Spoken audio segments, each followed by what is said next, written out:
dag skal jeg interviewe Sara og Hassan. De vil nemlig fortælle mig om noget om cyberkærlighed. Kan du starte med at fortælle mig, Sara, hvordan du mødtes med ham der bumsen? Ja, det kan jeg selvfølgelig gerne. Jeg fandt ham bumsen på Harbo. Harbo.com. Han hed Louise 1, 2, 3. Og så hed jeg Kim 1, 2, 3. 5. Ikke flere. Så efter var jeg ham, vi byttede bord. Så han siger til mig, jeg har en dobbeltseng. Jeg siger til ham, nej, jeg vil ikke knippe med dig. Men ham der dumme svin, han tog 3 senge. 3. Halvanden. Fuck it. Efter, så... Hvad skete der så? Så nakkede jeg der skørt ud af rummet. Ja, så foretog han mig kraftedeme bundtummer. Han satte mig fast i en fucking seng. En seng, han aldrig havde ret. Han dumme i hovedet, dumme svin. Spørg ham med resten, mand. Og så anmeldte han mig til Harbo-staff. Det var ikke sjovt. Jeg blev spærret ude i hotellet 24 timer.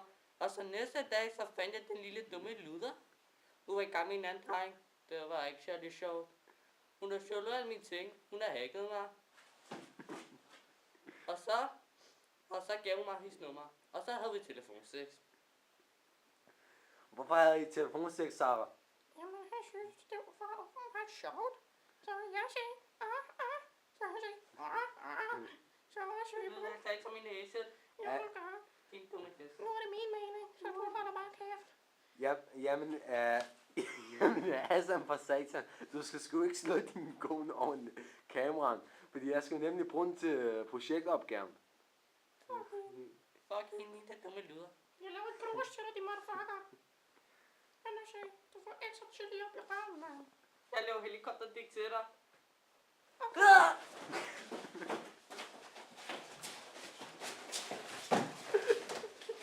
Stop, mand. Stop.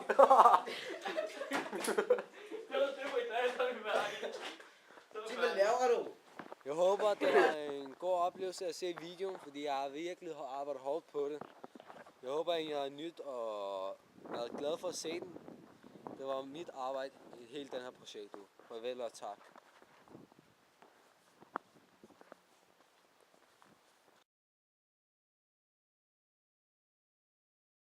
I dag skal jeg interviewe 2 personer. Hassan og Sara. De vil nu fortælle os noget om cyberkærlighed. Hassan, kan du fortælle mig noget om cyberkærlighed? Nej. Vi mødtes over nettet. Og Louise eller Sara? Ja, de fucking... Det er ikke der skal lade pige dem, det er hende, der skal lade.